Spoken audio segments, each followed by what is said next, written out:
আসসালামু আলাইকুম। Crown cement সকালের খবরে আমি আমন্ত্রণ জানাচ্ছি কথা নাহিয়ান। ওমানে মর্মান্তিক গাড়ি দুর্ঘটনায় বাংলাদেশি আপন 4 ভাইয়ের মর্মান্তিক মৃত্যু হয়েছে। নিহতদের বাড়ি চট্টগ্রামের রাঙ্গুনিয়ায়। পরিবারের শোকের ছায়া নেমে এসেছে। ওমান চট্টগ্রাম সমিতির সভাপতি মোহাম্মদ ইয়াসিন চৌধুরীর বরাত দিয়ে সমিতির পক্ষ থেকে জানানো হয়, নিহতরা হলেন রাঙ্গুনিয়ার লালানগর ইউনিয়নের বন্দা রাজার পাড়া নিবাসী রাশেদ, শাহেদ, সিরাজ এবং শহীদ। বর্তমানে ওমান পুলিশ হেফাজতে থাকা মৃতদেহগুলো ময়নাতদন্তের জন্য রিজাল মিলিটারি হাসপাতালে রাখা হয়েছে। নিহতদের মধ্যে 2 ভাইয়ের দেশে ফেরার কথা ছিল। গতরাত 7টার দিকে 4 ভাই মিলে গাড়ি চালিয়ে যাচ্ছিল। মিলাদ্দি পল্লী ক্লিনিকের সামনে পৌঁছলে গাড়িটির দুর্ঘটনা হয়। 2026-27 অর্থ বছরের বাজেট সামনে রেখে 17তম বারের মতো আয়োজন করা হচ্ছে এনটিভির জনপ্রিয় অনুষ্ঠান কেমন বাজেট চাই। বিশেষ এই অনুষ্ঠানটি আজ রাত 8টায় এনটিভির তেজগাঁও স্টুডিও থেকে সরাসরি সম্প্রচার করা হবে। অনুষ্ঠানে প্রধান অতিথি হিসেবে উপস্থিত থাকবেন প্রধানমন্ত্রীর অর্থ পরিকল্পনা বিষয়ক উপদেষ্টা ডক্টর রাশেদ আল মাহমুদ তিতুমির। প্যানেল আলোচক হিসেবে থাকছেন অর্থনীতিবিদ ডক্টর দেবপ্রিয় ভট্টাচার্য, জ্বালানি বিশেষজ্ঞ ডক্টর এম শামসুল আলম, বিকেএমইএর সভাপতি মোহাম্মদ হাতেম, বিটিএম এর সভাপতি শওকত আতিজ রাসেল, এফবিসিসিআই সাবেক সভাপতি মীর নাসির হোসেন এবং বেসরকারি বিশ্ববিদ্যালয় নর্থ সাউথ ইউনিভার্সিটির ডেন অধ্যাপক ডক্টর ওয়ারেসুল করিম।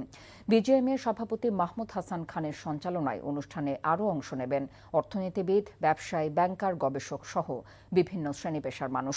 অনুষ্ঠানে জনভাবনা, ব্যবসায়ীদের আকাঙ্ক্ষা, সরকারের পরিকল্পনা তুলে ধরবেন রাজনীতিবিদ, অর্থনীতিবিদ সহ সমাজের বিশিষ্টজনেরা।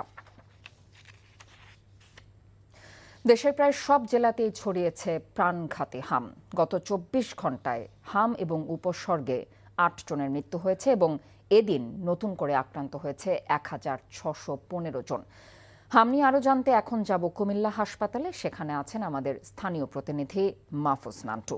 সরাসরি যুক্ত হচ্ছে তার সাথে। মাহফুজ, হাম এবং উপসর্গে কুমিল্লা হাসপাতালে রোগীদের কি অবস্থা দেখছেন? চিকিৎসকরা কি বলছেন?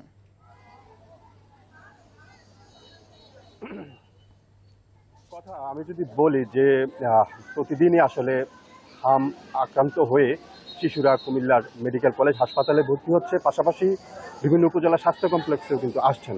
ডাক্তাররা বলছেন যে হামের প্রাথমিক যে উপসর্গগুলো রয়েছে, ঠান্ডা, কাশি এবং জ্বর, এই বিষয়গুলো যখন বাবা মা বুঝতে পারেন না তখনই কিন্তু ধীরে ধীরে শিশুরা যখন বেশি আক্রান্ত হয় তখন কিন্তু তারা হাসপাতালে নিয়ে আসে এবং শেষ মুহূর্তে কিন্তু আসলে চিকিৎসা দিয়ে শিশুকে সম্পূর্ণ সুস্থ করে তোলা যায় না। আমি যদি বলি যে গত 24 ঘন্টায় কিন্তু কুমিল্লা মেডিকেল কলেজ হাসপাতালে 19 জন ভর্তি হয়েছে এবং সেখান থেকে চিকিৎসা নিয়ে বাড়ি ফিরে গেছে 15 জন। এবং আমরা যদি বলি যে গতকালও কিন্তু 5 মাস বয়সী এক শিশু মারা গেছে এবং সব মিলিয়ে কুমিল্লা মেডিকেল কলেজ হাসপাতালে কিন্তু এখন পর্যন্ত 7 জন শিশু হাম ও হামের উপসর্গ নিয়ে মৃত্যুবরণ করেছে, যা অতীতে এমন কোনো ঘটনা ঘটেনি বলে অভিভাবক এবং তাদের স্বজনরা জানিয়েছে। এবং আমরা কুমিল্লা মেডিকেল কলেজ হাসপাতালের শিশু বিভাগের প্রধান যিনি রয়েছেন তার সাথে কথা বলেছি। তিনি জানিয়েছেন যে এই এখন পর্যন্ত প্রায় 2000-এর উপরে শিশু হাম ও হাম উপসর্গ নিয়ে আক্রান্ত হয়েছেন এবং তাদের মধ্যে প্রায় 900-রও বেশি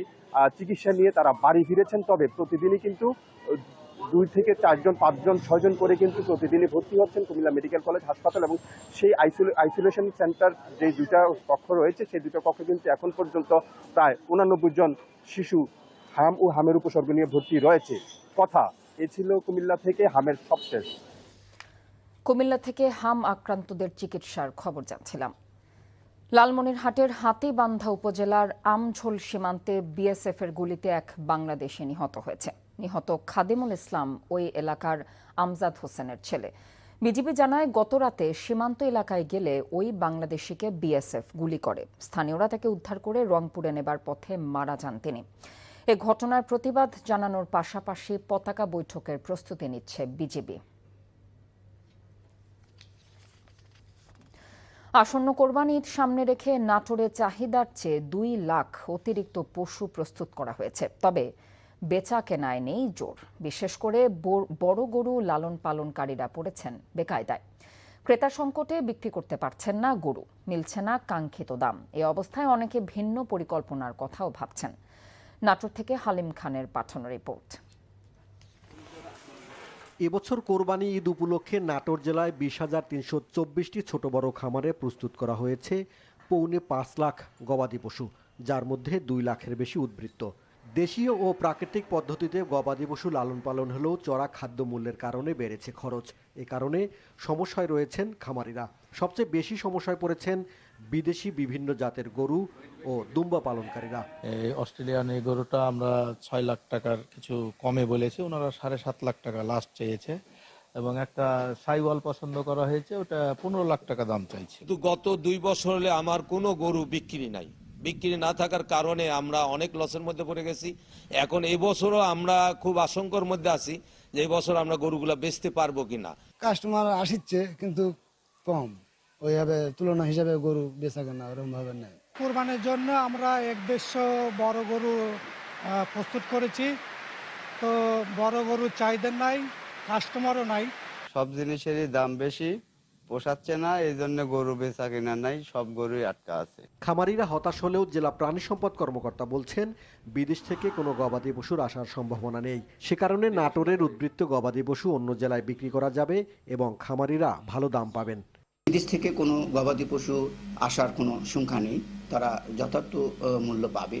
এবং আমাদের এই হৃষ্টপুষ্ট খামারের কেউ যদি মনে করে যে আমরা ঋণ নিব, এই ঋণেরও ব্যবস্থা আছে। সীমান্তে নজরদারির মাধ্যমে চোরাই পথে গবাদি পশুর প্রবেশ ঠেকিয়ে অভ্যন্তরীণ উৎপাদিত পশু দিয়ে কোরবানির ঈদের চাহিদা মেটানো গেলে লাভের মুখ দেখবেন বলে প্রত্যাশা খামারিদের। NTV news desk. এনটিভির সকালের খবরে থাকছে এটুকুই। এই খবরের ভিডিও সহ আপডেট জানতে ভিজিট করুন এনটিভি অনলাইন www.ntvbt.com। এছাড়াও এনটিভির জনপ্রিয় সব অনুষ্ঠান এবং খবরের আপডেট জানতে ভিজিট করুন আমাদের ইউটিউব ও ভেরিফাইড ফেসবুক পেজ। 12টার মধ্যাহ্নের খবর দেখার আমন্ত্রণ রইল। ধন্যবাদ সবাইকে।